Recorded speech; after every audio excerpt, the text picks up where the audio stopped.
Ονομάζομαι Πολυζώης Ιωάννης. Είμαι διευθυντής ορθοπαιδικός χειρουργός με ειδικό ενδιαφέρον στην χειρουργική του άνω άκρου, στην αρθροσκοπική και επανορθωτική χειρουργική.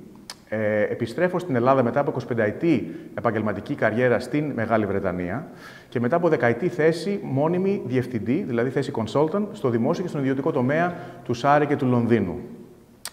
Εξειδικεύομαι σε όλο το φάσμα των παθήσεων του άνω άκρου, τις οποίες αντιμετωπίζουμε τάχιστα τις περισσότερες φορές με αρθροσκοπική χειρουργική, δηλαδή με πάρα πολύ μικρές τομές 5 χιλιοστών, μπορούμε να λύσουμε πάρα πολλά προβλήματα και πάρα πολλές παθήσεις. Οι παθήσεις οι μυοσκελετικές και οι συγκεκριμένες παθήσεις του ώμου είναι πάρα πολύ συνηθισμένες. Δηλαδή, μία στις τρεις μυοσκελετικές παθήσεις βρίσκεται στην περιοχή του ώμου, της ομοπλάτης και γενικότερα του άνω άκρου. Εκτός από τον ώμο, αντιμετωπίζουμε και την περιοχή του αγκώνα και την περιοχή της πηχιοκαρπικής και της άκρας χείλας.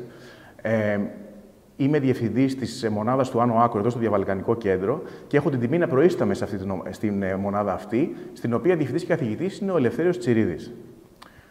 Επίσης, διατηρώ και διευθυντική θέση στο Ιατρικό Κέντρο Αθηνών, στο οποίο έχω την τιμή να προείσταμαι μιας ομάδας και της διεύθυνσης της χειρουργικής του άνω άκρου.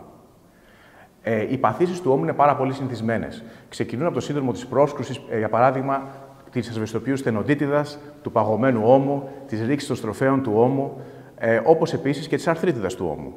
Οι λύσεις είναι πολλές και βεβαίως εξειδικευόμαστε σε αυτόν τον τομέα. Έχω κάνει πάνω από 9.000 χειρουργία πάνω σε αυτόν τον τομέα και χρησιμοποιώ τα καλύτερα υλικά για να δώσουμε τις καλύτερες δυνατές λύσεις. Βεβαίως, η φυσιοθεραπεία και η αποκατάσταση παίζει μέγιστο ρόλο και ειδικά στις παθήσεις και στο αποτέλεσμα αυτό. Έχουμε μια εξαιρετική ομάδα από φυσιοθεραπευτές και από ανθρώπους που αναλαμβάνουν αυτό. Είστε σε ασφαλή χέρια και σας διαβεβαιώ ότι η δεκαετής εμπειρία που έχω στην Αγγλία μου έχει δώσει την άνεση να μπορώ να χειρίζομαι αυτά τα προβλήματα γρήγορα, άμεσα και με άριστα αποτελέσματα.